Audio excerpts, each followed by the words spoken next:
Let's look at a few more examples of indeterminate forms and how L'Hopital's rule will play an important tool in evaluating such limits. Now this first one here has a product of two functions.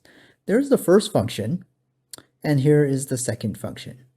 So when you check its form, this time it looks like we're checking the limit of the first function. You know, what is very large raised to the 3/2 power? Very large raised to the 3/2 power is still very large. So this looks like very large. And then what's 1 over very large?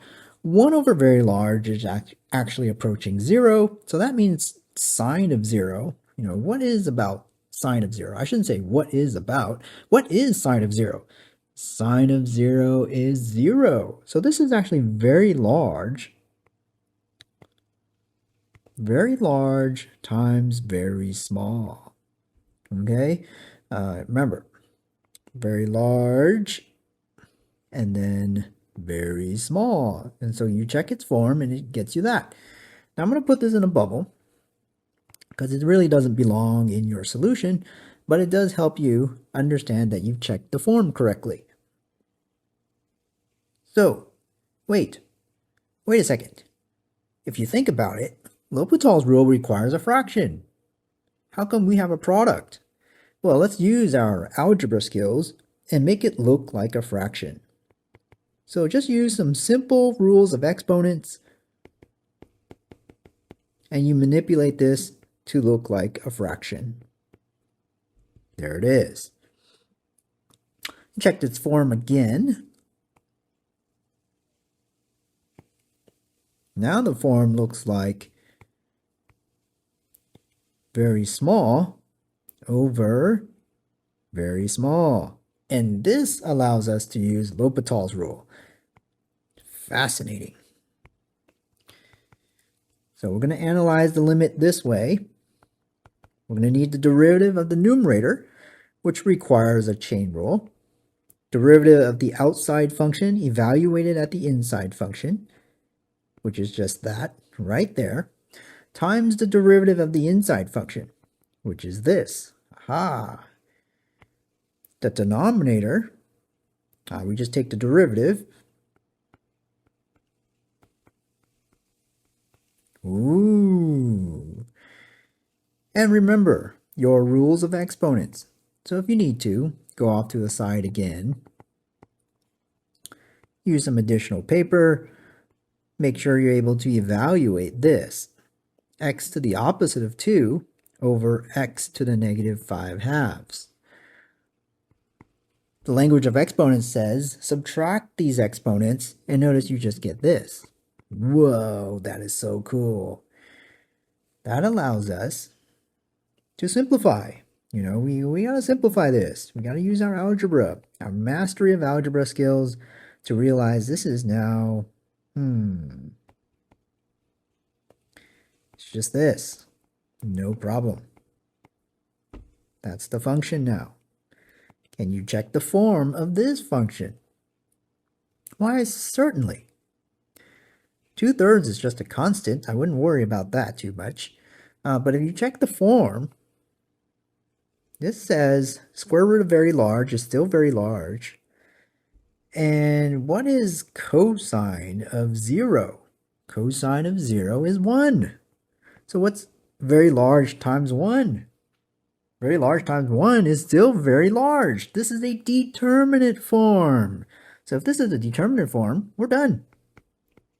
The function values are approaching infinity, which is another way of saying this limit does not exist, but yet you were able to, you were able to analyze this limit. L'Hopital's rule is so powerful.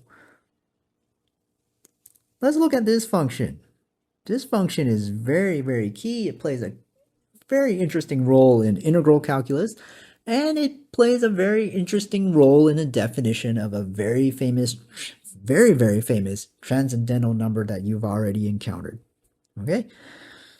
Let's look at it. Let's first check the form. It's a product of two functions again. So it looks like very small times very large in the negative direction. That is an indeterminate form. Did I say you must master your algebra in order to learn more calculus? Oh yeah, I did say that. Here you go. That is the natural log function. And so when you approach x from the right, when x approaches 0 from the right, where do the function values go? They go into very large in the negative direction. Okay? So that's how you check the form there. Mastering your algebra skills. Now, L'Hopital's rule says we need a fraction of functions. So how do we get this into a fraction of functions?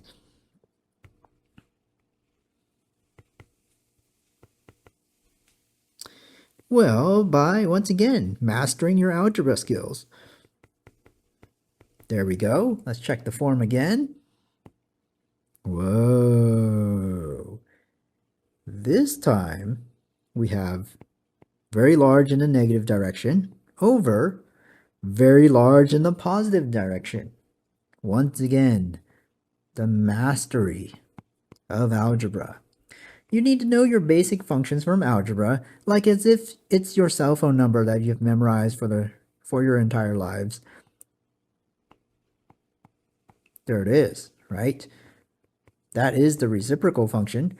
So as x approaches 0 from the right, where do the function values go? They're going to very large. They're going to infinity. Oh, we have infinity over infinity, or very large over very large. That means we could apply L'Hopital's rule. Document that with an H. We'll analyze the limit this way by taking the derivative of the numerator over the derivative of the denominator. Ooh, that's cute. Algebra says that simplifies.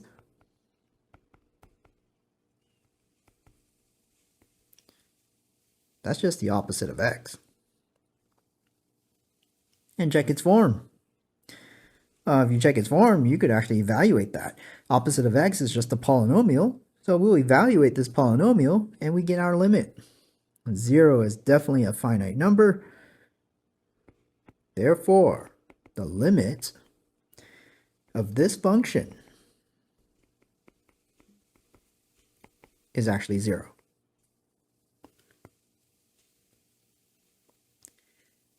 Now, how does this play a role in different examples? Let's find out. So here are some other examples of indeterminate forms. We're going to look at very small raised to very small, and then we'll also look at very close to 1 raised to very large. Now we are going to use this property of continuous functions. This is going to be very, very handy. And we're going to use it pretty much right away. Now, let's check the form of this first function here, or this first limit. This is definitely very small raised to very large. I'm sorry, I just misread infinity. I meant to say very small raised to very small. And that is an indeterminate form. Now, we could do some magic. We're going to use some magic, also known as algebra.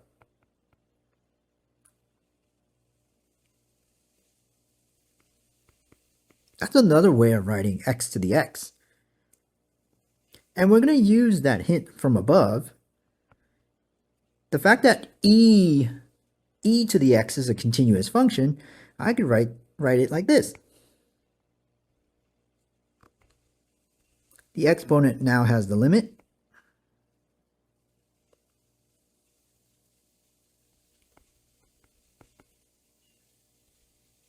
And we're going to go ahead and take advantage of algebra, use our properties of logarithms,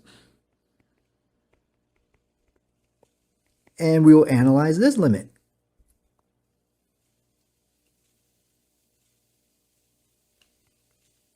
Wait a second, we looked at this a while ago. Didn't we just see this? We already know that's 0. So off to the side, If you want to, you could do it again. It's always good practice. Now let's look at the limit of this. We check its form. That's very small times very large in the negative direction. We use our algebra. Make it look like this. Check its form again.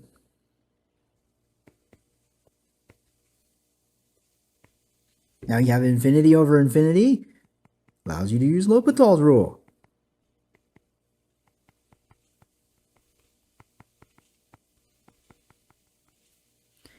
And that is now a determinate form. It gets you 0. Ha-ha! Whoa, hang on. Maybe I did that too fast.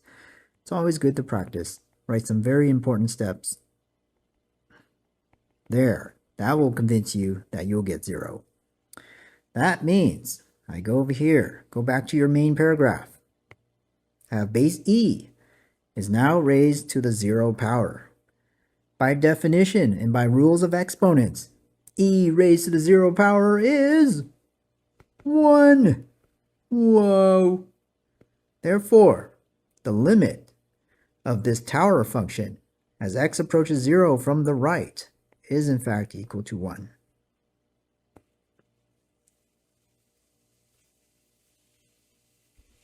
Might as well circle this too.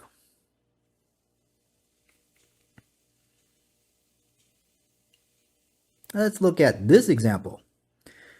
This function has the form, looks like it's doing this. Something very close to 1 raised to very large. Whoa. Something very close to 1 raised to very large. That is definitely indeterminate. So in order to look at this function, we'll do algebra again. Algebra is surely magical.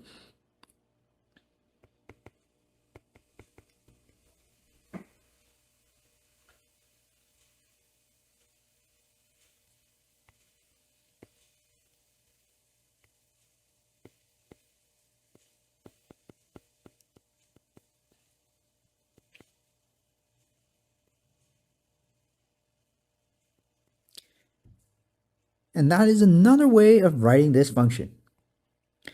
Now, e to the x is continuous.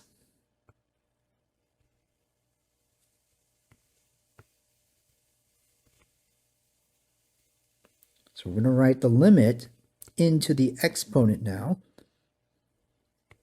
And I'm going to perform a log property while we're here. Notice I brought the x in front of the logarithm. That is one of your log properties. I need a double bar symbol there. The double bar symbol means to have the same value as. Now off to the side is where we got to do some crucial work. Ultimately, we want to look at this limit.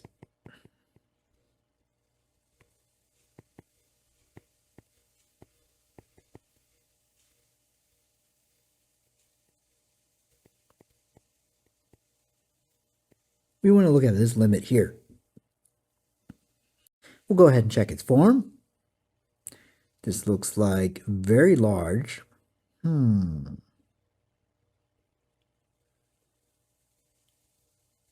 Times very small. Almost easier to see the form over here. Right? Remember, natural log of 1 is going to 0. Okay, natural log of 1 does go to 0. So that's why we got very large times very small. Now, what did we do before? L'Hopital's rule says you want to see a function as a fraction. So let's do this.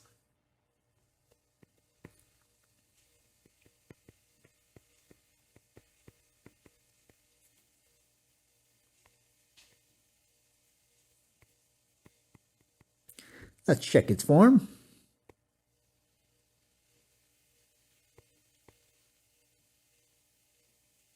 Aha, very small over very small. That allows us to do L'Hopital's rule. And when you take the derivative of the numerator here, you are going to need the chain rule. So it's the derivative of the outside function evaluated at the inside function. There it is. Times the derivative of the inside function.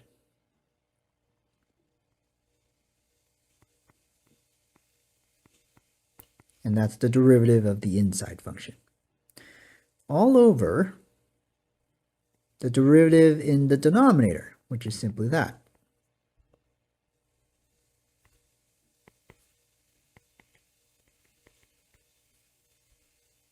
This simplifies rather nicely.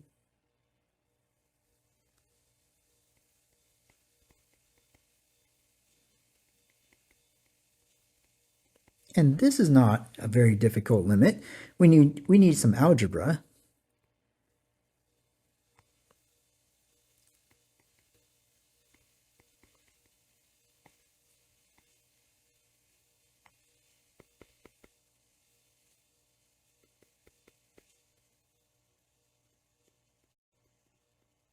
And you know what this is. Check its form. 2034 over 1. That is a determinate form. And so both the limits do exist. So you could write limit laws here. You know, you have to be 2 steps ahead in order to write limit laws. You need both limits to exist in order to write this step.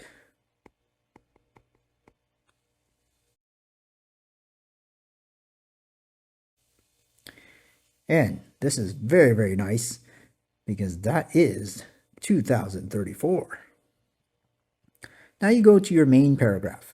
Where's your main paragraph? Your main paragraph is over here. We simply need to substitute now. This is equal to e raised to 2034. And that it is. There it is. There it is. There it is. That is your limit. Now, what's a solution to this problem? Well, a lot of things. Our goal is to try to show every step along the way.